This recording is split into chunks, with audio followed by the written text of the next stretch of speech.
Happens. So welcome to the show. Eastside K-Boy joins me here for Sports and Hip Hop with DJ Mad Max, Life 65, iHeartRadio. You already know what it is. K-Boy, welcome to the show, man. How's everything going? How's your night? Monday night going? Man, it's good. It's good, man. I appreciate y'all. Appreciate y'all having me on the show. What's good? Doing well, man. I appreciate you being here. I've been following you for a little bit now, just hearing about your singles and really putting on for the West Coast because you're carrying on for like the Corrupts and the MC8s and all the legends of the old school that came out on the West Coast. And you grew up on Death Row, and it's crazy that you have that connection with Harry O and just so much history there. But before we get into your whole history, I want to get into this damn Jada track and kind of what made you want to pen this letter to Jada. You know what's so funny? I was on the phone with Glasses Malone, and he was just like, we were just having this talk about me really being the voice of the streets, but directed towards women. And he was like, bro, we just chopping it up. And he was just like, man, you need to do something, man. Why don't you fucking write to Jada or something? And I was like, nigga, that's what I'm gonna do. So he sent me a sample, and I sent it to my producer K Twist. He chopped it up, did the beat.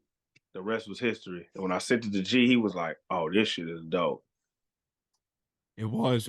What do you think Will Smith would do if he heard that? Because I noticed you put the sample in there with Yeah, I the think from. you know what. Honestly, I will hope that he will respect it because I just feel like at the end of the day, y'all business is y'all business. No matter what we heard or what we hear, I don't feel like the business that was exploited should have been to the world. That's just my personal opinion. I get it.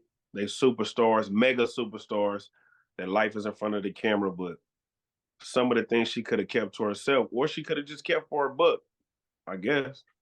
Yeah, you could tell that I, he I, I actually was talking cares from a about her man's too. perspective, that's all. I know he got caught doing other things as well, but I feel like he never said anything publicly about Jada in that manner. So I just feel like she owed him that respect. Yeah, and you mentioned the obsession with Pac and how she's always been saying things about him and that they were soulmates in a recent interview. Yeah. I'm It's like, crazy. you keep picking at that man. I'm just like, I wouldn't be able to deal with it.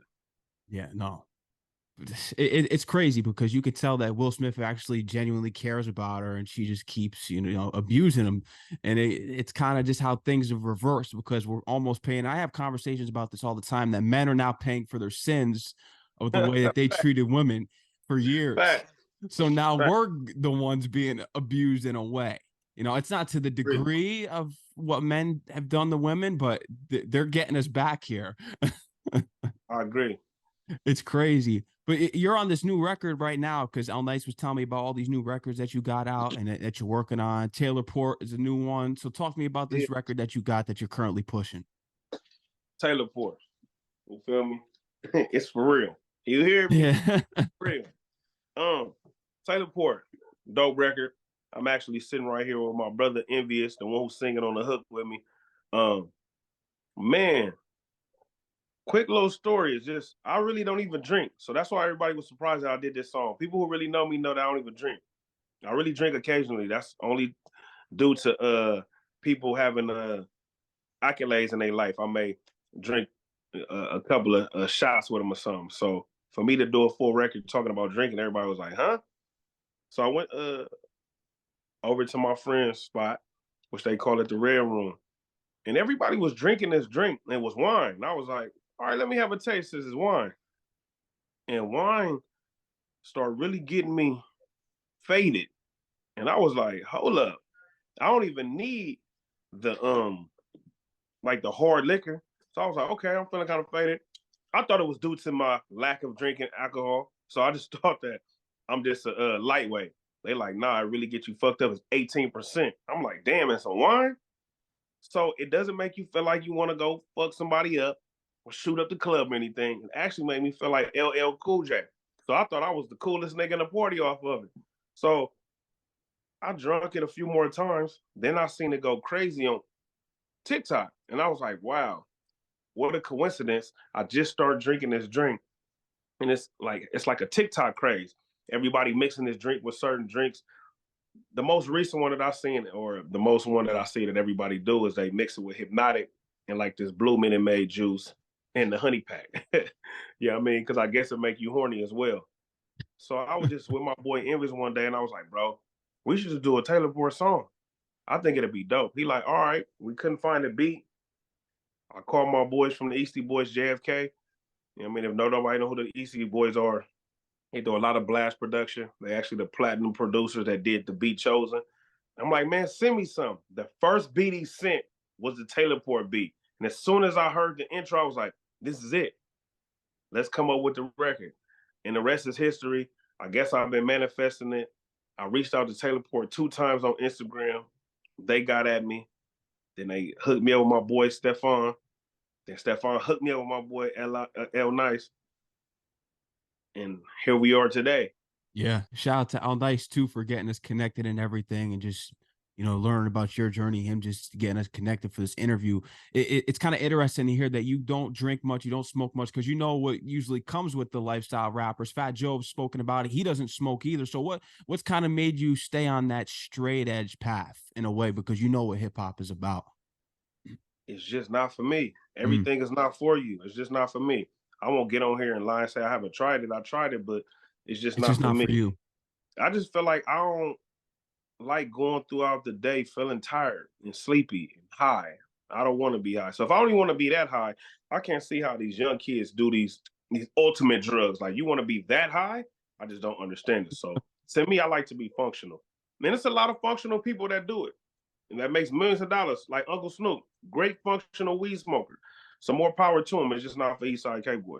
No, and he even teased everyone was it like a month ago that he wasn't smoking anymore? I already knew that had to be some type of marketing scheme. I'm like, he's too invested in smoking.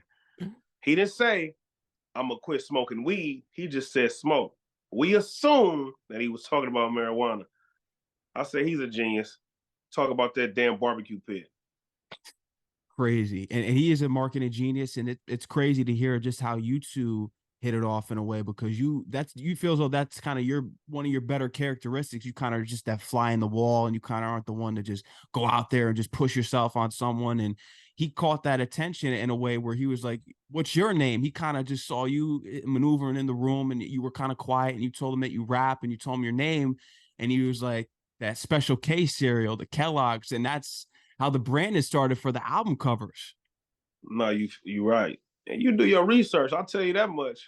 You do your real research. I like that. I like when interviewers do their research. Yeah, man. I was taken over there by a longtime friend, Ranch for 1500 or nothing. You know what I mean? If y'all don't know about 1500 or nothing, then you just lost.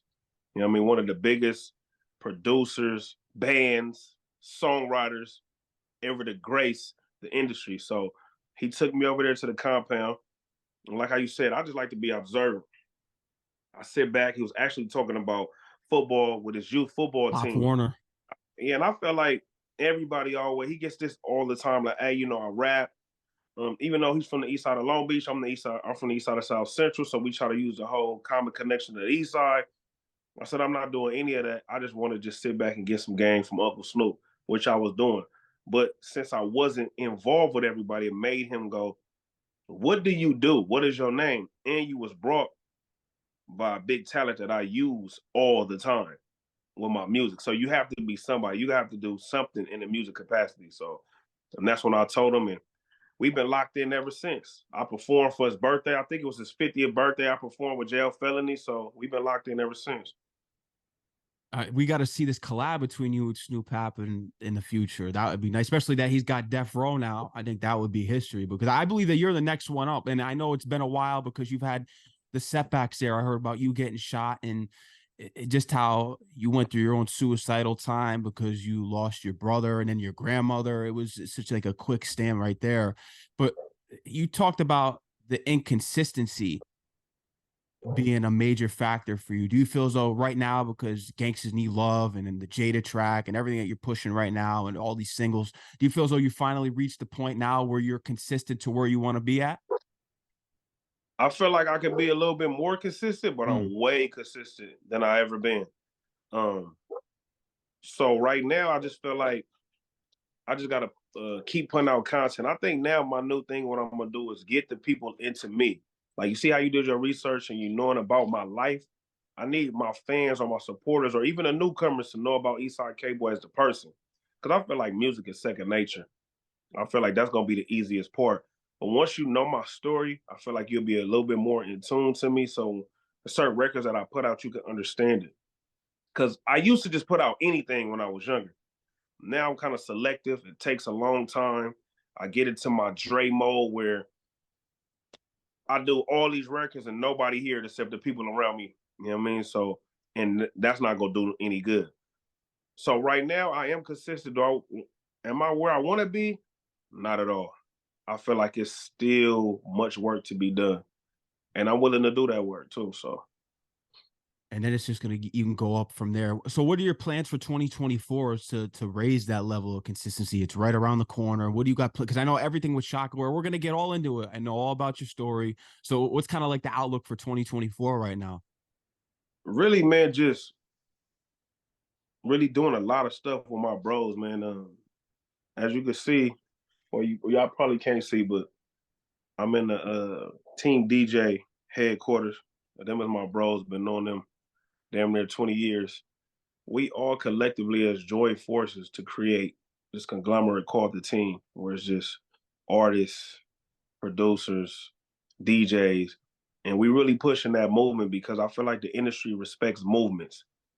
The independent artist is great. Just being a solo artist is good, but you have to have a movement. If you look at all the past greats, everybody have a movement. Eminem, D12, 50, G Unit, you know what I mean? Snoop Dogg, the Dog Pound. Like, and the list goes on, you know what I mean? So even if just with the crew names, you know, Bad Boy, all that, right? Jay-Z, Rockefeller. So I think the industry respect movements. So I'm just trying to build this movement and push this movement forward. And musically, a lot of people think that it's new for me, right? Doing this melodic sound. But when I was younger, I was so worried about what the streets would think. Not even knowing that it's just music. Good music is good music, no matter how you do it. If you sing, rap, melodic, jazz, Latino music, it don't even matter. Music is music. So I said, this new wave of what I've been doing recently has made me more approachable from brands that we're gonna get into. Um, Shit, you see the Taylor Port situation? That's a melodic song. I feel like if I was doing a traditional gangster raps talking about Taylor Port, probably wouldn't have got their attention, honestly. Um, I just feel like I just want to be a little bit more diverse, and I really love R&B music anyway. So I 90s feel like R&B. yeah, it's not far fetched for me. So yeah, I'm a street dude. I'm from the inner city. You know, I dibbled and dabbled with the gang life and all that. That's cool, but me as a musician and a person is like I just want to put out good music, good quality music. So 2024, I'm gonna drop this new project called Flirtatious. I feel like that embodies me as a person. I'm very flirtatious when it comes to women. I get in trouble for being flirtatious, you know what I mean? For being with the same woman for almost 20 years, you feel me? So, Yeah. and anybody that knows me know that's a part of my character. That's my demeanor. Man, I would flirt with your moms, you feel me? At the end of the day. Big So R&B guy, early 90s R&B, Silk, Groove Theory, come Jodeci. on. You hear the samples and Gangsters Need Love. Yeah. You know what I mean? So, and Groove Theory is one of them, the Tell Me joint. So, man, 2024 is really just work, elevation, elevation, and pushing my movement to team with the niggas who I love. So that's what we doing. I'm gonna drop this project called Flirtatious. God willingly, you may have a project from me every 2 months. Feel me? That's how consistent I need to be. That's the consistency that we spoke about, and you're going to put it forth in 2024. When we look at the top West Coast, when we look at the R&B hip hop tracks, how do you want it? That's one that speaks to me. Are you kind of looking to drop something like that on Flirtatious? Are we going to get something like How Do You Want It? Oh, the I Got It record. I got I it. got it. Yeah. You know what? That's dope. My boy Envy called it too. He was like, man, that's the one. I got a special remix already in the can, honestly. So I'm gonna drop that in 2024 as well. That's how the music will sound. But I feel like it progressed even more. So it's elevated even more. So I think Flirtations is Gangsta Need Love on steroids. And Okay. I'm doing more melodic. See, on Gangsta Need Love, I did both. I sung my own hooks and then I rap. It's a little bit less rapping on this one. More melodic. More melodic. Did you kind of flip it because with Gangsters Need Love? I heard about it, just your whole story, but did you take any influence from LL Cool J's I Need Love just in the subject line a little bit? Yep, I Yeah, did. For sure, yeah. I did. He's still one of my favorite rappers as well, too. And it's so funny because G Malone been putting this on me for a long time, bro. And I was fighting it as a youngster, trying to fight that. He was like, bro, this is your character. Like, we get it. You from the streets. You're really from the neighborhood you push and you represent. But that's just a small part of you. Like, this is you. Like, if you take over this lane from a street dude's perspective, you're gonna be bigger than life. Because a lot of dudes is scared to be vulnerable and scared to let people know that they love dealing with women on this magnitude. Like, you know, West Side Connection is one of my favorite groups, but they had songs like "It's So Many Rappers in Love" on the radio, You and like all three of them niggas criminals? had wives. You Yeah. feel me? So it's like, you know, they paint this picture that's really not authentic. It's like if we was when we was young, we thought like, oh, being in love, that was some sucker shit. Or having a girlfriend, that's cool. You feel me? But showing her how you feel publicly, nah, that ain't gangster.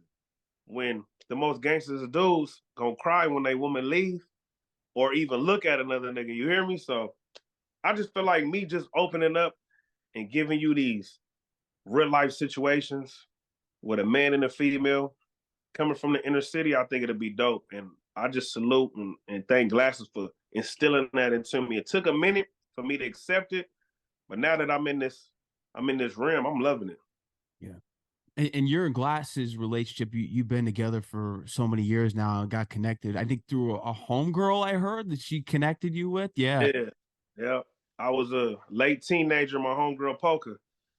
She introduced us when he was with Black Wall Street. I rapped for him. The rest was history. I Blue was like one Division. of the first dudes from Blue Division, Black Wall at that time. And then I was in a group called the Block Boys. One of my childhood friends named Ace. Ace. Yep, exactly. So we did our thing over there. When he left and tried to get his life together, I was forced to go solo. And I've been solo ever since. But yeah, man, to this day, Glass Malone, older brother Pooh is my manager. So Yeah, shout out to Pooh, and he's well respected, and you know he's definitely he believes in you. I've heard more than you do yourself. So what's that mean when others believe in you more than yourself? bro, that shit is like it's low key surreal because you figure like you know, most people look at it like you just probably see potential dollars in me, right? But he really, really believes like that man will leave his job to push me. And you gotta respect that.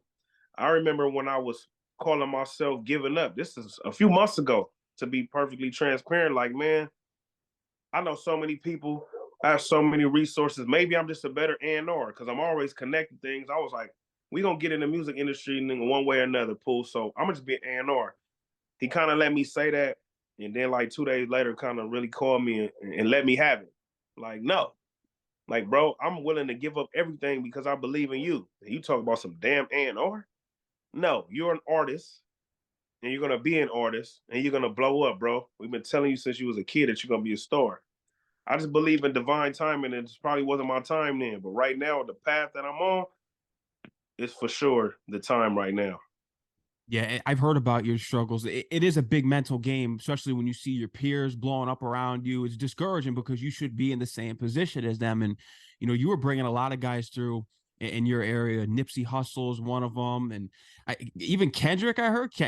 Kendrick, you were bringing him down there. J-Rock, Tyga. Yeah. Crazy. Yeah, you've been bringing him through. So how did you get connected with, because I've heard the Nipsey Hussle story, you guys meeting at the club and then you go into the shop. We'll get into Nipsey, but I do want to hear you getting connected with K Dot. Well, with Dot was really because my affiliation with Glasses Mm-hmm. and then his affiliation with Top Dog.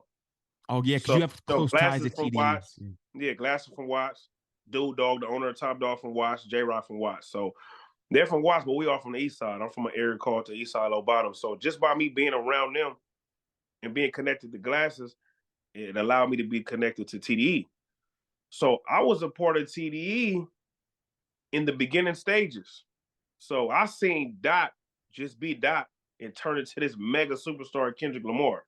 So it's so crazy. It's a story.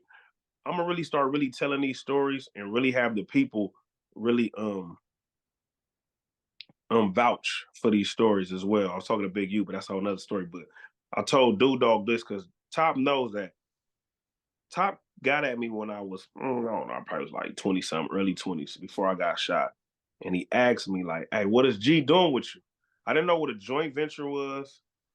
I didn't know what anything meant in musical terms. So basically he was saying, like, let's do it together. Now that I'm older and I know all these things, I got the experience that he wanted to do a Blue Division / Top Dog thing with me. Me being so ignorant to that fact, in my younger days, I was just so extra out and I was just on my crib and so tough. I'm like, I'm with G Malone, I'm with Blue Division. I know you guys are from the Nickerson Gardens. Y'all my family, y'all good. But I'm still a young, ignorant dude not knowing. Like, I'm just like, nah, I'm staying with Glasses. And I always tell him this story. He always laugh. And I said, look at y'all today. I could have been a part of this today. Because all those dudes from Kendrick to J-Rock to Ab Soul to even Schoolboy. Schoolboy wasn't there just yet. But I was around all of them when they come up. Even Ali, Punch. So that connection with me and Dot has always been there because of the relationship I built with them through being from Blue Division. So when we did the record Malcolm X, we actually did it after I was shot. And that was a dope record. And that was one of the records that got a lot of attention from me. And I still talk to him here and there. I talk to J-Rock more than anybody. You know what I mean? Because I met him first. And I built my relationship with him first. But I still got love for all them dudes. I just seen Soul the other day, not too long ago. So yeah, I haven't talked to Schoolboy in a minute, but I know what I seen because I still involved with T-Rail, you know what I mean, Smack, you know what I mean, TF, people of that around his area. So, nah, man, the TD, man, that's my second home when it comes to music. So I love them, and I still talk to Top all the time. I keep telling him like, hey, I'm not that young nigga no more, man. Top, what we doing, man? I turned it to LL Cool K. What's up? What we doing? He be laughing. He be laughing. No, but you've been around, man. Like, and we talked about Nipsey, and you just knew he was different when you guys met up again because he remembered you guys from a performance, and he said come to the shop. He was inviting you out there. You knew he was different just based on his reaction and conversation with you that moment. But from the music standpoint, because you talked to him about being a perfectionist, and it took forever because you guys have a song together, but he never finished the verse. I heard. So when did you know that he was different from the music tip? Because we already know he was a different individual as a human being, but from a musician standpoint. I know he was different when he really took his time. He wanted every bar to be meaningful. And at that time, I was looking at it like, man, you take forever to do verses, bro. I'm finna knock out like 4 songs in 2 hours. What's up with you? But it was just his mental capacity of his way of thinking and just, he wanted everything to mean something. He felt like if I'm a rap for a reason, not just to be rapping because I'm talented. And I kind of took from that too, like, okay, I understand what he's saying because sometimes we just say dope shit that just sound cool. You know what I mean? We know how to put words together. You know what I mean? And we like when the audience go, ooh and ah, and that was dope. But he didn't care about that. He really wanted to push a message. And that's when I knew he was different. Like I said, I did the hook and I did my verse. He went over and laid down. I'm just thinking he getting his thoughts together, but he actually went to sleep. And then he had to leave in the morning. And by us being friends, I never pushed the issue of doing music. And that's what I wanted to tell everybody. Like everybody who don't know probably see like, how are y'all really close to where you say you are? And you never did like a lot of music with them. But as you can see, I'm still around Black Sam, J Stone, the whole All Money In. Like the relationship is real. You know what I mean? The proof is in the pudding. It's just I valued our friendship way deeper than just some music. Cause I feel like I can get a record from him anytime. And the record will be meaningful once we really do it. It'll mean something. I just hate he had to leave as early as he did. You know what I mean? Shout out to Nip, late great Nip. But nah, he's always been different. Even the way he thought business, him and Sam is just different, bro. They're on a whole nother level. But they was always different at a young age. You already seen it. And I felt like we had similarities because we was both trying to put on for our respective sides, but in a positive way. Like, yeah, we from here and we do this and yeah, this crip and all that, but that's just a small piece of us. Like we really trying to uplift our community and our culture, especially our people, because we've been bamboozled and brainwashed for so long. It's crazy to hear that he even brought your cousin to your house too. I heard that he picked him up, right? Yeah. Yeah, Yeah, he didn't even have to do that. You know what I mean? My little cousin who's still alive today, which I'm happy. You know what I I mean? heard Tiny about it. P Yeah, out to him. He was at the airport and Nip was coming from somewhere and he brought him. And then my cousin was like, yeah, he was like, oh, he still stay where he stay at? My cousin was like, yeah, you been there before? He like, yeah, that's my nigga. And they from mutual neighborhood gangs, you know what I mean?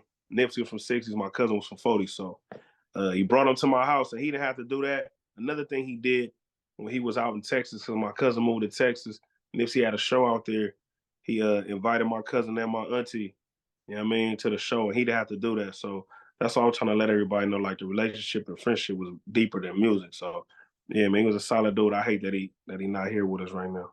yeah. No, it's definitely a shame, and just the thing that just feels so disingenuous is that when he did die, it's kind of people knew who Nipsey was. You saw the impact, but I just feel like there was a lot of fakeness there. Do you feel as though there was a lot of just bandwagon people that just went on there? Because even Dave East kind of mentions it on one of his songs. He says, "Sick of people screaming marathon and they haven't ran one lap." Do you feel as though that kind of Nah, it fact. Shout kind of, out to Dave. That's my guy. yeah, Man, I feel the same way. I always say everyone wants to feel important or have some type of significance when another person dies. And to me, I feel like that's one of the lamest shit. I understand it to some degree, but sometimes that shit is just sickening because people die every day, and when you see these certain tweets or these certain comments that people put underneath people posts when they do pass away or show certain conversations and stuff, it's like, okay, you had that relationship, you had that convo with them, we get it. But I think people just want to feel that closer to the person when they're not here, when you probably didn't even talk to that person every day. You probably had a cool conversation and you want to show the world that you talked to that person that lost their life. And I mean, like I said, I get it to some degree because, I'm not perfect. I fell victim of doing those things as well. But then it was like, I really know this person. That's why I try not to mention him a lot because it's like I already know the relationship. His family knows the relationship. His homies from his neighborhood knows the relationship that I have. So it yeah, kind it's of just I relates just to Biggie too. With when he said you're nobody till somebody kills you, it's just people yeah, facts. glorify you once you're dead, and it's like, where were you when I was alive? Yeah, where was all these flowers when you was here? Like they didn't even see how far ahead he was. He was ahead of his time. Nobody seen that until he left. Nobody see the moves he was trying to make till he left. Nobody seen how great he was till he left. All they seen was that he was from 6-0. That's all they seen. And that's just being honest. The people who knew were the people who knew. The business people who figured him out, like, okay, this is a real genuine dude. He's actually bright. He has dope concepts. His mind is different than the average person from the inner city. Those are people who knew.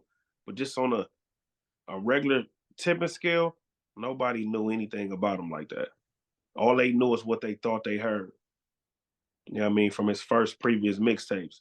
But if you can really see the evolution every tape he dropped, you could see his growth every tape. And I You're just right. feel like, you know, King was took too soon. Yeah, Because he we for sure definitely would have was. a record by this time right now. And he Yeah, would have been very excited about my progress as well. yeah. No, rest in peace to him. One of the best to do it, and his spirit lives on. The marathon continues. People are going to continue to say that forever. But I did want to talk about me hearing about your own documentary. So what is this still in the works? I did hear about it. It was kind of be like a documentary about your life story and just all the connections of the people around you. Just is that still in the works? Yeah, I still want to do that. Honestly, that's another thing you asked. It's going back to the first question, like, what am I going to do 2024? That's another thing that we're looking to do and push forward is small, short films. You know what I mean? And that's going to be one of them. You just gotta just put out so much content. Content is key. Other than being consistency, content is key. And you just gotta just show people you. And I really believe that once people know who you are, I think, sky's the limit. So yeah, um, Chuck Dizzle from the Real 92.3 out here in Los Angeles. That's one of my friends I know for like damn near a dub as well. Yeah, I always told him he has to like narrate it. So Mm. he keep getting at me like, so what we doing? So that's gonna be in the works as well. I just want people to see not just my life, but see the grit behind all the flashy cameras and see what really goes on. Like I was just talking to El Nice earlier, and I'm gonna share it with you as well. As I told him that people just think that I'm well off. They see me doing things like this. I'm in a lot of rooms that people can't get into. They see me with all these famous people. These famous people show me love, shout me out. I got songs with big artists. And at the end of the day, I'm just still trying to be a better person and figure it out. And I'm living a regular life. Like I'm not rich at all. But the perception is, okay, boy, well off. He been doing this for so long, he must have it. And I just tell people like it's not always like that. And I just gotta be transparent with the people. Like it's not always like that. Like we have hard days as well. But really me, I'm still in the ghetto. I'm probably one of the rappers that still live in the ghetto. And that's just being honest. Everybody else, my peers, I know they don't even live in this city. I'm still here. So, When are you and it's not planning? my choice. And it's Yeah, not my no. choice. And is it how soon is it for you to leave LA? Or is that like one of your goals right now? Is it you're trying to Oh, want to that's a relocate? big goal. That's a big goal. I have Yeah, children to raise. You feel me? So that's a big goal. So it's coming real soon, sooner than later. But that's a big goal. But I just let people know like this is hard work. yeah, People think that, oh, this is just some bullshit ass job. Like this is still a job. At the end of the day, this is a job. This is an industry. This is $1 billion industry. This is still a job. So I have to work like I'm going to the post office every fucking day. You know what I mean? The only difference between this is I may not get a guaranteed check every 2 weeks. So I tell people, and that's my advice is go get you a job, learn how to work, take the experience from the working field, and start your own company and be your own boss. But go get some type of experience and go work a 9 to 5. It's okay. It's gangster to take care of your family. It's gangster to have a job. It's gangster to have an education. It is gangster to have some type of dignity about yourself. It's not gangster being on the block all day. And I love my homies and I love other niggas that do what they do. But at the end of the day, gangster is really making something out of yourself. It's gangster to show the people that already look down on us that we can make some out of our situations that we was forced to be in. Because none of us said, hey, we want to go to the ghetto. We want to live in the ghetto. We want to be raised in the ghetto. None of us, when we was born, said, hey, who wants to go to ghetto? And we was all like, me, me, me, me. No, that's not it. Like we was just forced to live in these conditions because our family couldn't afford the lifestyle that they would have wanted for us. So it's up to us to change that narrative. So go do something with your life. those are well needed words for a lot of people out there. And ownership is a main thing too, because you talk about it. That's basically what you're planting the seed for. Build your own companies, and it's interesting because when we look at it, your grandmother owned. I heard like a complex. She owned something, right? She was.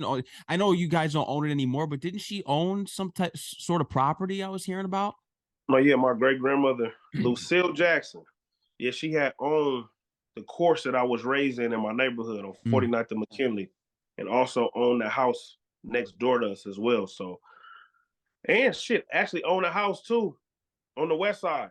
You know what I mean? Where my little cousin was raised. So she had 3 pieces of property. You know what I mean? So to try to have a little bit of a entrepreneurship in the family. You know what I mean? We got to learn how to keep it together though. You Yeah. know what I mean? When you have something, you got to learn how to keep it. That's the thing. We so quick to sell because we just looking for that quick payday. When you keep it, I think that's just something that you should have. You should have property. Anybody that's in the real estate world, I don't know a lot, about it, but I just know one thing, that you do want to own a piece of property, because that shit is forever. Especially for like bad times, like with the family. Like somebody may need to stay there because it's hard, especially in California. It's high as hell out here. Yeah. So, so owning property is a good thing. It's a big thing. You know what I mean? Yeah. Shout out to my homeboy, Tiny Dopey, aka Terry Roden. He's big into real estate. He's from our same neighborhood, but he took on this real estate game and became a beast at it. So, I mean, you can do it. You got to put your mind to it. You Yeah. know, he beat murder and all that, and he one of the kings, real estate kings, and from the inner city. So That's yeah, man. major. Yeah. How's the gentrification as far as that's been developing? Because I remember hearing in one of your previous interviews, you talking about a white woman walking her dog. So is the Yeah. gentrification, is Oh, it? it's still heavy, especially around where the SoFi is. Oh You know, yeah, they with turned the that. where the Chargers play. Yeah. Yeah, the Chargers, the Rams. Rams, where the Clippers is about to be, Yeah. right next door to the SoFi. So yeah, gentrification is at an all-time high. You know what I mean? They trying to kick all the niggas out to the desert. Unbelievable, but it is believable. I say unbelievable because it's crazy, but it is believable because I mean when you go to New York, especially like my old neighborhood, because I'm from Connecticut originally. I grew up in South Norwalk. Okay. Totally gentrified now. It used to be predominantly black. They got rid of all the sneaker stores, all the urban stores there. It's all these like upper class restaurants, and you wouldn't even recognize it. But it's just in relation to like when you look at Brooklyn, totally gentrified compared to. And you've been out in New York. Yeah, I've been. You know, I love Yeah, New York. yeah. Nah, but you know what? I always say this. It's cool to rebuild something, right? But don't kick out the community. Mhm. That's what we have a problem with. Don't raise the rent because you know we're not going to be able to afford it, to make us have to move, and then you bring in your own. That's what I dislike about it. But if you were just coming in and building all these dope arenas and stadiums around, and the rent was still the same, and we invited the other people to come on in, that's cool. Because we so accepting as a minority. We invite everybody in as being minorities. But as soon as we try to move to Beverly Hills and all that, we get looked at like, oh no, they cannot be over here. But it's like we had the same amount of money as you, maybe even more. But they do not want us over there. But they can come over here. But like we'll get into deep politics and racism and all that shit just been since the beginning of the time, and it does not look like it's gonna change. No, it I would doesn't. love for it to change, but me, I'm to the point where I got to worry about my own first. Let's get my community and my culture and my race together first before I be worried about somebody else. No, you're right about that. And Yeah, I I got love for everybody, but we need to get this together. We need to come back how we used to be back in the days when black people really loved each other and really looked out for each other and policed our own neighborhoods and was really just like, okay, we're a real community. We fucked up. We've been fucked up for a long time now. and I think a lot of it, stems from systemic racism and just everything. When we talk about your track BLM, because that was, oof, that track is like the new F the police. No, facts. You know what I told somebody, I was like, because I had stopped writing a long time ago, but that was something where I felt that was impactful, substance, and deep without me writing that on a piece of paper or writing it in my phone. That's when I knew that I was talented, but that's when I knew when something is on my heart, I can convey the message. I don't even need to write it down. That's when I knew that, like, okay, I guess I'm a little different because I really Yeah. felt that. Yeah, I mean, every bar, I felt it. No, Black Leadership Militia. Come on. That's powerful. That record. I love it, man. We need more of that today. There's a lot of rappers that are afraid to take risks, and you've spoken about it. Rappers kind of get disconnected when they leave their old neighborhood because they touch the riches and fame. And I've seen a lot of rappers kind of just they don't speak out on the issues. They've endorsed the former, we know who, the Trump. They've endorsed him for president. It's crazy how money changes a person, and they think that just because they're hanging out with the white guy, that they're down with them. It's crazy when you really see it. I just always feel like, presidents are selected, not elected. So Yeah. I just be like, that shit is like fucking sports in Vegas. Yeah, feel me? That shit rigged. I don't even worry about that. You know what I mean? Yeah, we'll still go out and vote and all that shit because it's like, oh, let's go out and change. But I feel like they already selected anyway. Mm. To me, because I just feel like there's nowhere in the world certain people should control damn near the world, Yeah. you know, so to speak. But I mean, I'm honestly not even mad at the. You know what? I'm not mad at him. I said I would be contradicting myself because I was on my fuck Trump rant only because my peers was doing it. But sometimes, you know, that was just me being a bad follower. You know what I mean? At the end of the day, he was very open. He was very transparent. He didn't hide anything. And I don't think he's racist. I think he's prejudiced. And I feel like we are prejudiced in some form. So at the end of the day, you got to respect the nigga who tell you straight up. Like, he ain't hiding anything. And he's Mr. Find the loophole. He just found the loophole how to get money from the fucking government. You can't get mad at him. It was a money play for him. Can't get mad at him. Fuck it. And look, at least he was honest about it. He told us, the old man that's in here now, he said as soon as he come, gas prices gonna go up. Shit ain't gonna be good. I think he let the whole EDD shit go because he was like, that to me, that was some small form of reparation. To me. Yeah. Yeah. Because he could have been shut it down. That shit went on for a whole year. Yeah. You feel me? Everybody got a piece of that pie. You hear me? So shit. And he got the bigger payday. He wasn't tripping off that. So Yeah. and it's not even just him letting that go. It's just, to me, I respect somebody who's honest and straightforward. And it seemed like every time he said something, he was, hey, nigga, this is what it is. This is how I feel. You want to come over here? I feel like you need to build the wall. Does it sound fucked up? His approach and his delivery is always fucked up. But he'd be like, well, sure. Damn. Okay. Maybe you're right. Certain issues. Because what's crazy is if he gets in again, I think it's going to be a full dictatorship. He said that once he gets in the first day, he said he's going to be a dictator. I think he's just testing the waters. He tested it already kind of with getting his followers to do the insurrection. But I feel as though if he gets reelected again, it's full dictatorship mode. Police are going to be ramped up everywhere. And it's going to be militarized. It's going to be white supremacy is going to be through the roof more than it's ever been. I just feel like there's just something, a storm is really coming. Yeah, I just don't even know, like, I'm not even deep into politics, but I'll be like, who the fuck will I vote for? I don't even care about Biden. So who would I vote for? I don't even know. That's the crazy part. Like, we don't even be knowing who we be putting in these offices. Yeah. But that's, you know, that's how they do it. We be so worried about what's going on over here in Blueface and Krishan's life. Yeah.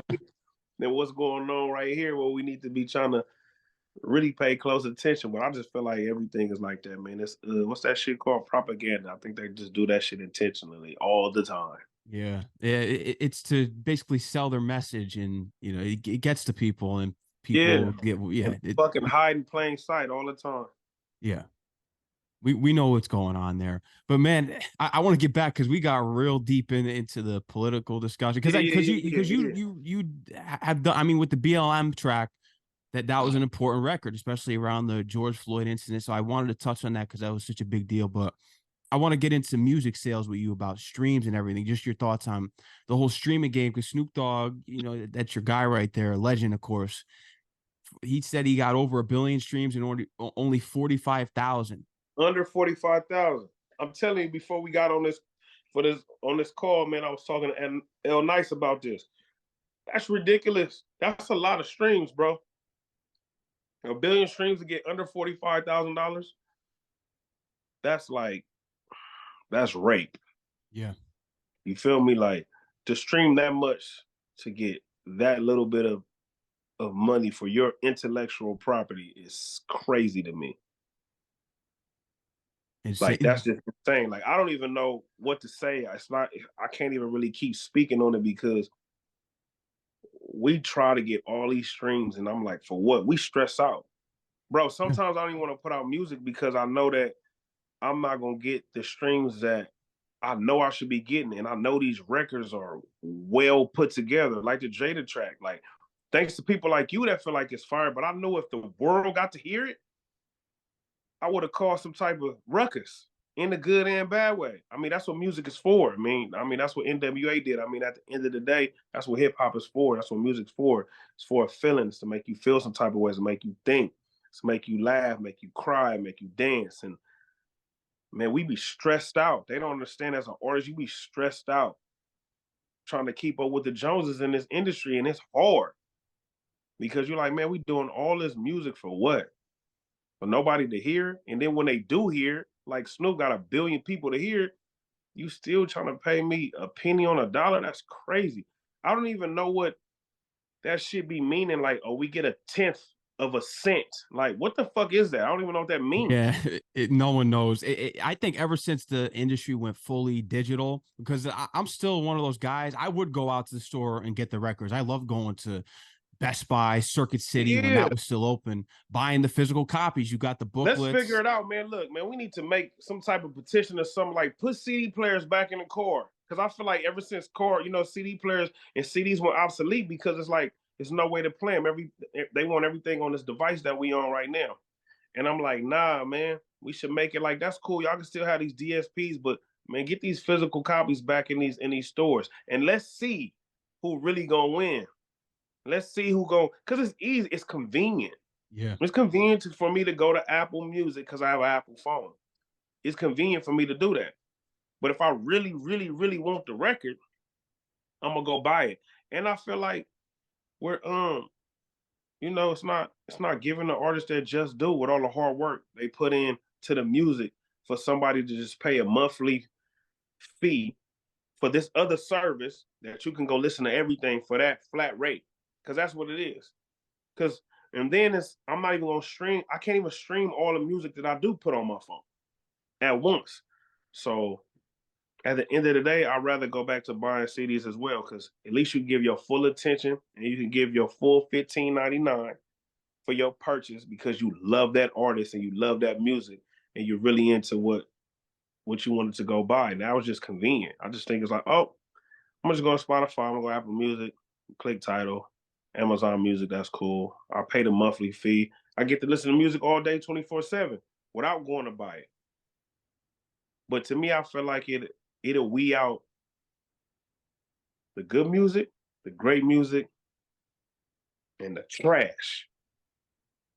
Because the trash get pushed on us all day, 24/7. TikTok and social You media. damn near have to hear it on accident because it's on these fucking streaming platforms. Everybody's on playlists right now, right? So I might just click on a playlist so I can just see what's going on in hip hop, and I might run into like 5 songs, and I'll be like, this made this playlist, and I'm not on this playlist. That's crazy to me. It is insane, especially when the talent is in this push, because there's so many hidden gems out here right now, man. And look how long it took for like the Griselda guys to get popping. And Yeah, they're my guys too. Benny, my guy. I just recently hooked up with Westside Gun. I met I saw Conway. that on Instagram. Yeah, nah, Westside, he's a real good dude. But me and Benny converse a lot. I fuck with Benny the most though. Benny my guy. Yeah, 1 foot in, 1 foot out. That's the new record. I heard of that. Big Dog with Lil Wayne. Yeah, he's been going crazy. Yeah, but I Yeah. mean, look how long it took for them to pop, and they've been doing this for a while. It's crazy, but the talent does break through eventually. It's just not how it was in the early 2000s and the No, 90s like it was. if it was a talent, I would have been signed to 5 different people Yeah, by now. yeah. Yeah, but it's not about that. But those are the guys that I have conversations with that keeps me doing what I'm doing, because they got a late start. Yeah. And I feel like I'm having a late start. I've been in it for so long. It's like I'm a little older now. People know, like, I'm a little older now. But them is the guys that be like, ain't no age limit to this. Because once you have a hot record, it's a hot record, bro. I don't give a fuck if you're 55 years old. No, Even it's though true. he's 40, been out for a long time, he's 56 years old, and he said that he gonna rap for the rest of his life, and he could still make music that will correlate with today. So Yeah. And even just when we look at it, even just like your life story and just how it connects with your son, because your son sent you a song of his and you thought he was sending you one of the new artists and you're like, yeah, I don't want to hear this. And it took you, I heard Yeah, like 2 days to even for you to open it up and yeah. you were surprised that it was him. No, yeah. I asked my other son because they Yeah, twins. because you Like, were like, he sounded like yeah, I'm like, yeah, hey, why does he sound like your brother? He was yeah, like, it is him, Dad. I'm like, nah, that's not your brother. So I'm not even paying attention to my child, and these kids know how to get the job done without the studio. So he records on his phone. When I heard it, I was like, nah. But I was like, he sound like my son. My other son was like, it is your son. yeah. And ever since then, I was like, okay, he's actually good. I was like, wow, he actually picked this up and he doesn't write like me. But I told him, I said, no, finish school, make sure you pay attention to English class, composition, and no, you want to start off writing because you want to be able to, you know, surpass the people your age. You want to be able to really convey messages the right way. You don't want to just put words together because they rhyme. And he's starting to understand that. I'm like, but for you not to write, you're actually okay. You know Yeah. what I mean? It's a few songs I'll be like, man, open up a verse, man. Let me get on that. But Nah, you told him to get in the books because you want him to go to these record label deals and for him to know where he's at and who he's dealing with. no facts. I told him you want to be ahead of the game. You want to be a little bit more sharper than the average teenager. Cause I'm like, you guys, I feel like the youngsters run the climate of music, not of what we listen to, but they consume music so much and so fast that I know that a label would love to get my son. And they feel like they got so much room because he's 17 right now. I know any label when they hear him would be like, okay, he doesn't have the numbers, but hey, we could do something with that. We'll make him get the numbers and we'll string him along for a long time, signing for like 7 projects, but he got daddy on his side. We got people like Pool Jazzy D. So now we got some good people on our side that knows his business. No, that's important right there. And But he playing basketball right now, him and his twin. And they're in the 12th grade. So I told him after you graduate, you can do whatever you want to do. I had to treat him like Lil Wayne mom treated him like you cannot cuss until you turn 18. I don't care. I know you cuss when I'm not around. I know you 17 years old. I can only imagine because we was doing the same thing when we was young, but you're not about to do it in publicly like I'm pushing that agenda. And you're not going to talk about the Glocks and the sticks, bro. No, you don't even know nothing about that. I said, I get it because all the kids are doing it. And I know they never had that life. I said, I get it. It's like, it's trendy. But I'm like, you do not want to get tested because you will get tested. yeah. And I don't want nobody to think that, I'm perpetuating that on my child. Like, no, I kept my sons away from the streets and I kept my sons away from the gang life. Do they know about it? Yes, I'm their father. So they get firsthand. They know it like a motherfucker. But are they involved in it? No. Yeah. And I feel like I'm doing a great job because up till they get an adult, and that's when they really make their own decisions. But from right now, I'm doing a hell of a job, and they acting like they don't want to be a part of it. So that's a good thing. That's what I'd be concerned about.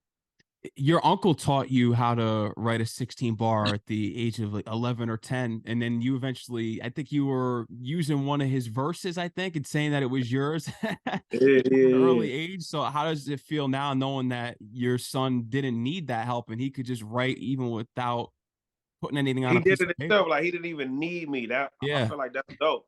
I honestly feel like that's when you say things is hereditary. Mm. Like music is just a part of music and sports is a part of this family for sure.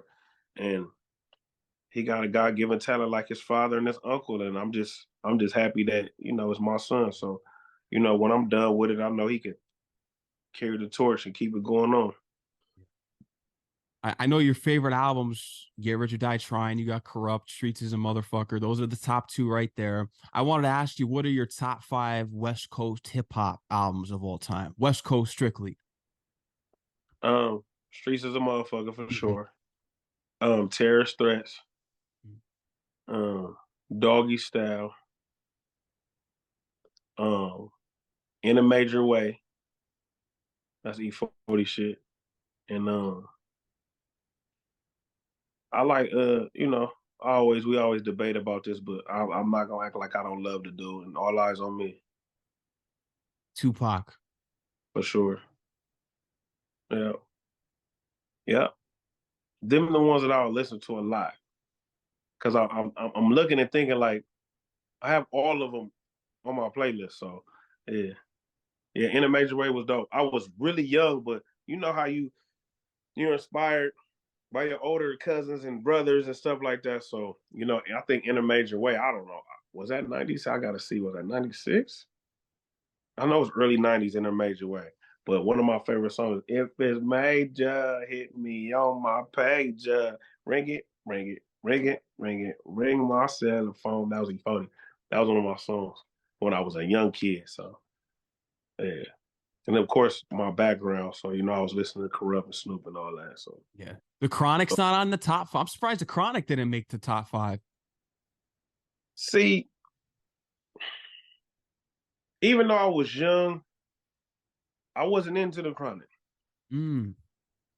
Is it a well-rounded classical album? Yes. Me being older and listening to it now, but Doggy Style is more my speed. And like I keep bringing up G Malone because he like, that's you. Snoop really didn't start cripping until later on. Nobody knew where he was from in the beginning. If you knew, you knew, but he never said Crip in the beginning.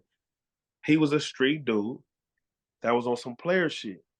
When you really look at from the intro to him being in a tub or being washed, and you know what I mean, almost like the Coming to America type shit. It's like he was on some player shit. The Doggy Dogs world, how he had the dramatics and how he was dressed. Snoop in a different life was a player, was a pimp in a different life. And that's what that's you nowadays. So if you go to the approach with the ladies, you're gonna win because that's you. Gangster niggas do love women. Women do love gangsters, but you don't have to just be so blunt with cripping and blooding. Like gangster niggas are players. Bro, you do that, you'll win. Snoop was huge when it first came out. Different sound, different vocal tone. Everything was different, so it was huge. But when you really listen to Doggy Style, it's not like a gang bang album. No. It's a classical dope record that this gangster nigga from Long Beach, California was on some player shit. Right. Yeah. No, it's not. It's not that gang banging album. It's different. You're right. Players. Yeah, so that's why I like it more than the Chronic. Um, Streets is a motherfucker. I'm a little older at that time. I'm feeling that. Corrupt really rapping his ass off. I love Corrupt. Everybody knows that who knows me. So that's when I really got introduced to his little brother Roscoe. I'm like, ooh, they similar. Ooh, Roscoe hard too. So and just at that time, I'm in the streets at that time. The cover was fucking immaculate to me. He C'd up, LA, posted, blue chucks on. You feel me? So I'm like, oh, this is hard. So at that time, it was just I was super into Corrupt, and to me, that's one of his best albums on some West Coast shit. How about Rascast? You know Ras Soul on Ice, Rascast? You know what? Razzcast is a dope lyricist to me. Yeah.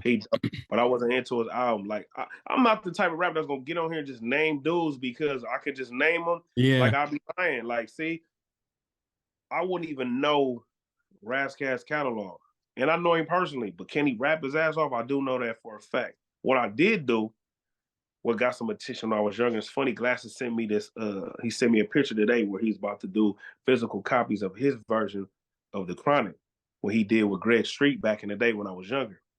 And on that mixtape, I rapped to the Razzcast part of Been There, Done That. Mm. And that's when a lot of people figured out who I was. So I rapped on that part when Dr. Dre had to Been There, Done That. And then when the beat changed, and Razzcast raps, I do rap to that same instrumental. Wow. So, yeah.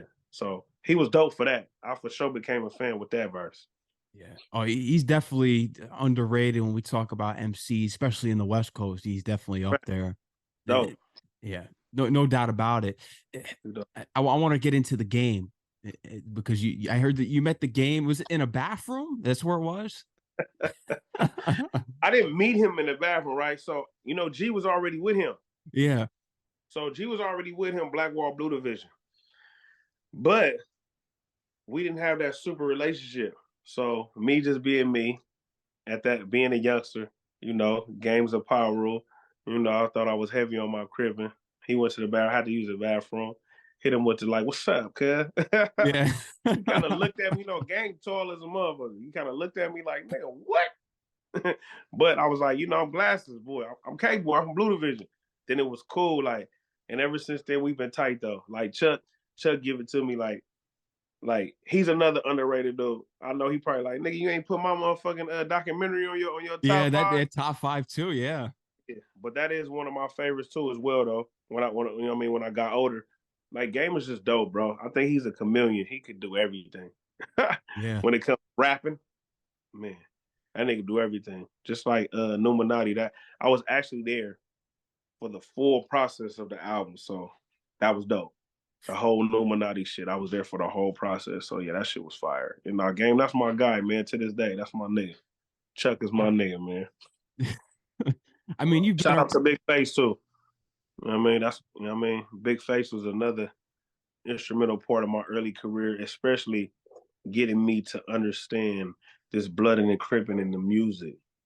Face was very instrumental to that. Like I told you, Glasses got me at a very tender age of me figuring myself out in the streets. I was not dealing with any type of bloods at all. Not at 18 years old, no. I'm still being very disrespectful towards them and all that. I'm 18, still trying to find my way, trying to find your name, your credibility. But nah, that's why I have so much love from the Compton Pyrus, like dealing with them for real, honestly. So shout out to them. and you've been around, and Harry O, someone that is definitely a supporter of you. You got that connection with him, the founder of Death Row, and you've been around everyone. Do you have a Suge Knight story from a music standpoint? Any Suge Knight stories? No Suge Knight story. Met him one time, shook his hand. That's it. Yeah. That's it. Really don't have no like no deep conversations with him, no sit downs or anything like that. Nah, I ain't gonna sit up here and lie to the people like that. Nah. Yeah. Shook his hand one time, told him who I was. That was it. Yeah. No, you've been around them all, man. You've been around all the legends, and you're a legend in the making. That cipher with Dave East and Crutch, that was Yeah, crazy. I remember I put that on there in the slideshow. You would do yeah. the Wu style. You got a love for New York hip hop too. Wu. I know Method Man's your favorite rapper from Wu Tang. You got a love for the East Coast too. No facts. Like even though, like I said, I'm doing this whole melodic shit, I will let niggas know I can still Yeah. get on that microphone. If I need to. You know what I mean? But nah, I love it. That's where hip hop comes from. So, I love the root of everything. So nah, the cipher came because me and Dave are so competitive. When I get with him, we competitive. Like he'll tell you this too. Like we competitive. So I was there with a couple of my West Coast dudes. Lil Cotty that did a freestyle on Nipsey's Mailbox Money. He's older now, and my boy TF. Shout out to TF. Like TF, he signed to who he signed to Equity. Yeah, that new situation over there that they got over there through the rock. Yeah, Equity. So TF is dope. He's like from the same area as Schoolboy Q, but TF gets his rap on like a motherfucker. So TF was out there, and I just felt like I knew everybody wanted to work with Dave that particular day. He was doing his own thing, and Pooh actually was like, "Hey man, what y'all should do is it was supposed to just be meant for me and Dave. Like man, y'all should rap on a hard ass West Coast beat. So you got to give Pooh the shout out because Pooh put on the classical J.O. Felony because he was like, bro, that's perfect. You from the West, Dave from the East. J.O. was from the West. He had DMX and Method Man on there. That was his biggest record. He like, y'all should slide on that. So I'm like, yeah, but all the homies is here too. You don't want nobody to feel no type of way. We all in the studio. Everybody want to work. I don't go to the studio just to hang out and say what's up and do all that. Like, nah, I come to work. So I put on a beat. Dave Phil, I was like, you niggas don't want to rap. That's why when it come on, he'd be like, let's talk, nigga. Because he was talking to me. I said, you don't want to talk? You can't rap? I said, we all in here. What we doing? And everybody was in a competitive space and the cipher came out dope. You know what I mean? So it was dope. The Biggie and Pun reference that you had in there too, that was tough. Yeah, come on, man. I said, come on, let's rap then. Yeah. Yeah. Crazy, man. And I think there's going to be a lot more from you, just what you have, especially because you're on the melodic tip now. And where are you looking to take this melodic thing? You looking to collab with some of these? I know you have that old style to you still, but are you kind of a little bit more accepting now because you're dipping into the melodic sound for some of these newer artists? No, I think so too as Yeah. well. Like, yeah, that and me doing it. I think it's really gonna be dope because it's coming from me. Mm. Honestly, like you did your research, you follow me. You know, I got the traditional rap shit. I can rap with the best of them. But since it's coming from me, because of my whole reputation and where I'm from in Los Angeles, I think it will open up doors for dudes too. Also, that'll be like, you know what, they want to try it, but they're afraid of what the streets gonna. Like I told them, fuck what the streets talking about, because good music is good music, and realistically, more street niggas is more acceptance to this as well too. They fuck with this. You know what I mean? Like all the street niggas from Bloods to Crip love I Got It. Like it's a record for the women. Why wouldn't you like it? And it's gangster enough for the nigga to bang it by itself without a woman being in the car. So I think it'd be dope. And it just allowed me, cause you know, like how in the industry the standard microphone was the U87. I feel like the standard is like if you don't have no type of melodic to you, they don't even want to hear it. It's like the Yeah. standard right now. So it's like at the end of the day, it's not doing what everybody does. It's just like, all right, you do it, add your own twist to it, and become great at it. And that's what I feel like I'm doing.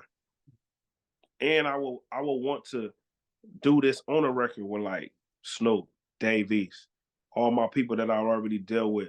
Like I would like to bring that element to the record now that I'm doing this, and I feel like it'll be dope. Love and Basketball, Menace to Society. Those are some of your favorite movies. Boys in the Hood, and then TV shows: Law and Order, SVU, Forensic Files. Those are your favorite watches. Yeah. How's this gonna? How are these influences? Are the any of these influences of things that you like to watch gonna be put into your short films at all? Most definitely. Yeah. Uh Comedic side, Martin, right? Martin, yeah, I Like, heard you're a big Martin fan. You like yeah. Earthquake, stand up, yeah. Yeah. Comedic side, Martin, right? Cool. But yeah, those I feel like those movies was just I don't know, they connected to me at the time when I was young. Like loving basketball. Like I told you, like that's just being vulnerable of a love story of a young dude playing basketball and end up being in love with his childhood friend. You feel me? Like I feel like, you know, my girl today, my children's mother, was my childhood friend. So I always conveyed that movie to us. She didn't do any type of sports and all that, but we've been around for so long that I just feel like that was the chemistry. So I think every movie that I really loved and enjoyed just embodied who I was at that time. So yeah. Growing up watching Men in Society, everybody wanted to be old dog, especially being in LA. You want to be the crazy old dog. But a majority of us was Kane. I feel like I was Kane. Yeah, I'm from the streets, I'm in the streets, but I actually know better. But I still choose to do the other bullshit, but I know better. And I know I'm a little bit smarter than old dog, where I know that I could take my life somewhere else in the right direction, but I still choose to do this bullshit. You know, a lot more people are Kane, but they wouldn't say that. Everybody want to compare themselves to old dog, but majority of us were Kane. So, Yeah. you know what I mean? You ever see the point of view where they said that O Dog was just kind of just like they were the same person almost, and it was like his good side and his bad side. Have you seen that online before, where it was kind of No, just no, that's crazy. I'm gonna have to look that up. So that's yeah, what where they're where people kind of just said that O Dog was just kind of like a figment of the imagination, where it was just the bad side or like the alter ego of called Kane. ego of Yeah, Kane. That could be that because I feel like everybody got that treacherous side yeah, to them. Anybody, male or female, everybody have a bad side to them that you don't want to. You know, everybody got the beast inside of them that you want to keep sleep, not awake the beast. So yeah, but everybody is Kane. They want to do the right thing. you're right about that. Big R&B guy. Are you big on today's R&B? Because I know you're super into the '90s. I heard who's in your top five. I think Trey Songz is the newest R&B artist that I heard that was in your top five. But are you big on today's R&B at all? Eric Bellinger. Eric Bellinger. Eric Bellinger is the nigga. Eric Bellinger, hands down, is the nigga right now. I fuck with EB. Mm. Of course, like I said, you know, Chris Brown is it's like I grew up with him. You feel me? So Chris Brown and people of that nature, the Omarions, the Ushers, You know what I mean? All that shit, I feel like I grew up with them. That's cool. But EB, it's hard. Eric Beller's is hard, and this pen game is nice. I fuck with Jacquees too. I like Jacquees. I mean, but right now, EB, EB. Eric Bellinger. Yeah. Heard it from K-Boy. I want to get into Shaka Wear. This is a big movie. The creative director here. So, what's some of these new features that you're going to be having on the way from the brand? Because we already know the tees, the flannels, everything that comes with it, and everything you've done before, the whole billboards, and just everything that you were able to accomplish. I heard about you getting the deal and everything, but you bring it Steve Lobel, the Shaka Wear, just so much that you've been able to do. So, what's kind of the future? What's next? Because everything goes to you. It goes through you for Like, this yeah, brand. so let me clarify that. I brought Steve Lobel back Yeah. because he was actually there first when he had Bone Thugs and Harmony. Bone Thugs and Harmony and G Malone was the first rappers to ever be like endorsed by Shaka Wear, the t-shirt brand. So 10 years later, when I go over there and do what I do for him, I just brought Steve Lobel back around. You know what I mean? And let him dibble and dabble back with the company and the family. Um, yeah, it was a creative director, but then we brought better creatives around. Yeah, I mean, and we built a dope team.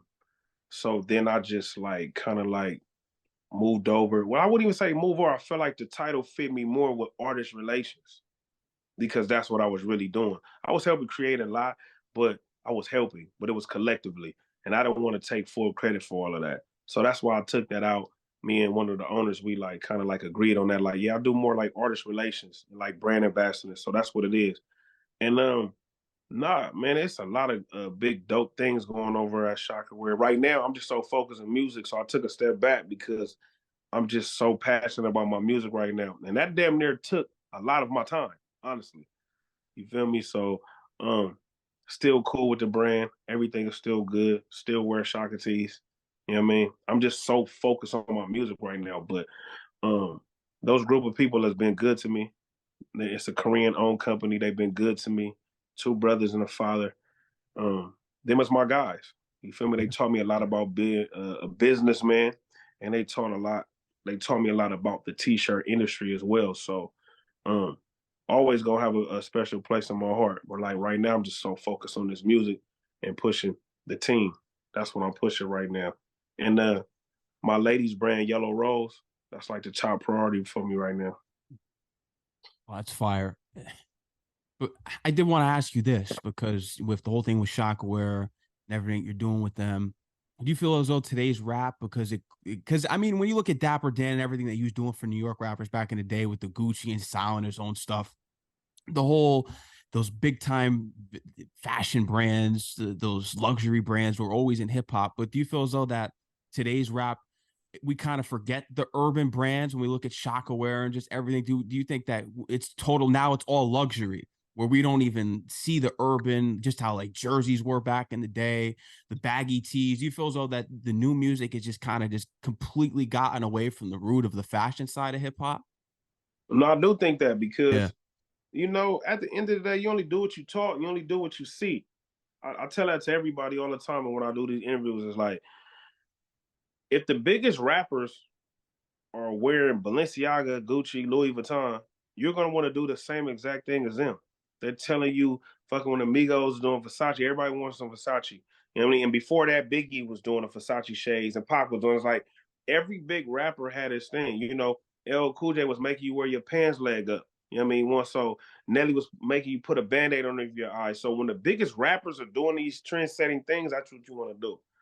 But when you go back to the core things like LA culture, it's always been the white t-shirt. We Yeah. always wore a t-shirt. White t-shirt, Levi jeans, you was fresh. You could determine an LA dude with some money by his jewelry and the car he drove. That's when you knew he had some money. It really wasn't like a fashionable thing because we're kind of late. New York get all the fashion first, and that's just being honest. And me and Glasses, we go through these debates a lot too. It's like, all these West Coast rappers or West Coast people in music in general always try to push fashion on people, and it doesn't convey because that's not what we're known for. Like, we didn't start wearing Averex and all that type of shit until we seen y'all do it. at the end of the day, being honest, because y'all like a fashion state. I mean, everything come there first. So, or just a fashion coast, period. But like the whole New York and the tri-state area, that shit is like, yeah, it's very fashionable. So with us, it was just a t-shirt, jeans. You know, if you had that big chain on in the kind of core, you know, it's good. With the fresh LA fitted or the Kings fitted, that's how you knew that somebody had some money out here. That was our culture. So, um, Dickie suits, shit like that. That you see the world is doing now, but when we do it, we get called old school. But you know, in 2023, Jeezy will wear a whole Dickie suit in the video right now. Niggas think, oh shit, that shit hard. And it's like, we've been doing that. You been doing, So, yeah. yeah. So like I always say, I don't be mad. What I was told when I was young, uh, what they say, imitation is the best form of flattery, right? So Mhm. that's cool.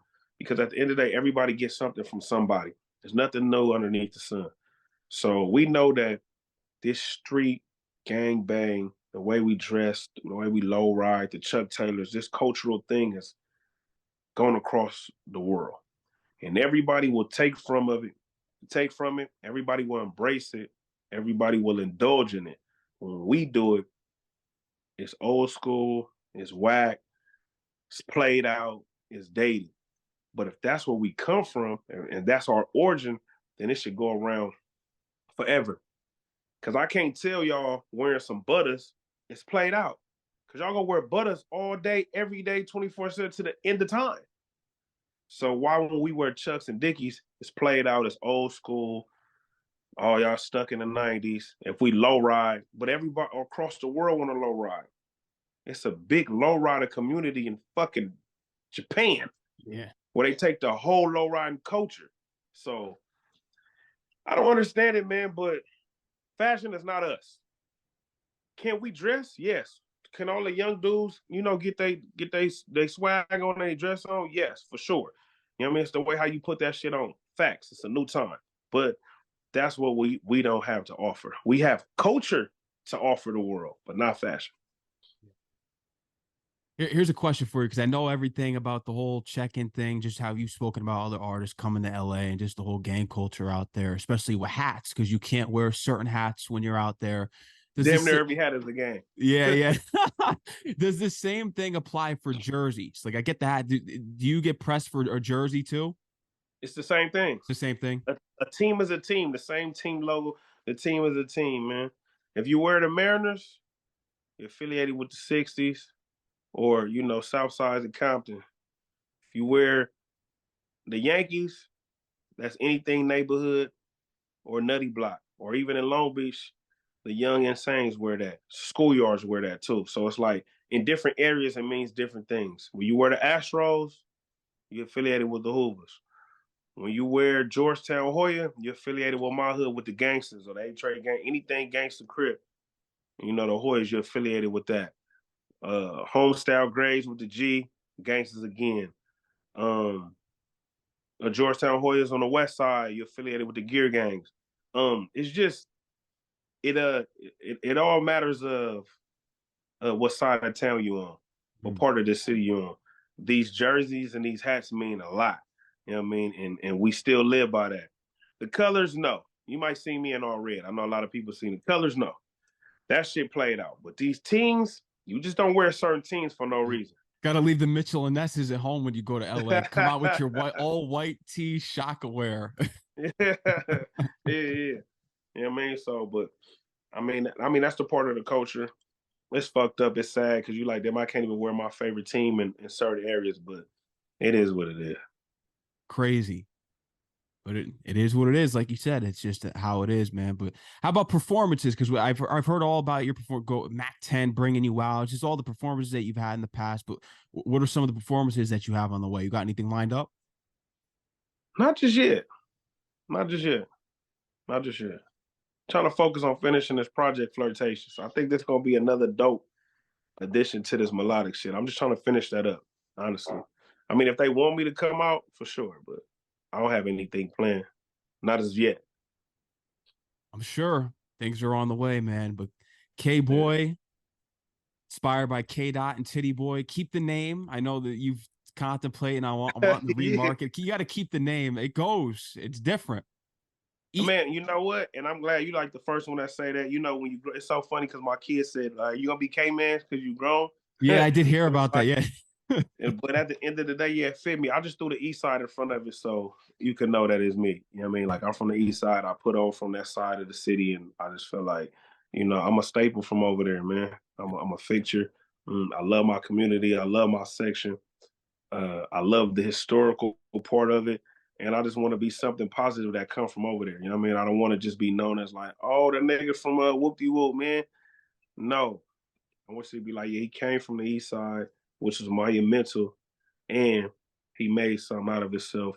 And it's gonna let the next kid that come from outside of town feel the same way. Like you don't have to be a rapper or a basketball player, but you can make a fucking positive out of a negative situation, like all the time. Like I know that shit sound cliche, but you really can. It all depends on the person what you want to do. So, and I want to be better. I want my homies to be better.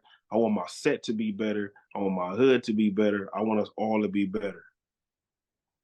You went to school on the West Side, I heard. Yeah, I went to school on the West Side. I love Yeah. the ladies. The Yeah, ladies I was did on the hear West that. Side. The ladies was on the West Side. Oh man. I did before we close out, man, I did want to get into a little bit of sports talk with you because besides the movies, you're a big sports guy. So you a Laker guy? Laker, Cowboys, Cowboy. Dodgers. Wow, they had a big win against the Eagles last night. Yeah, yeah. I don't hear nobody talking right now. My friends is Darren Sproles. My friend is fucking Deshaun Jackson. You know what I mean? I got that Gilly the Kid too. All I got from Deshaun Jackson was a fuck you finger through the DM. Um, Darren Sproles said, "Nigga, you'll be crying in the playoffs." So, yeah. I love the Cowboys. I'm a big Lakers fan. We won the first ever In in season tournament tournament. champion. Feel me? You know what I mean? So that's big for us. It's big for Brian on his list of accomplishments. And then hopefully these Dodgers can get this together because there's nowhere in the world you're supposed to win Otani. 100 fucking games and you lose in the first fucking run and you get swept.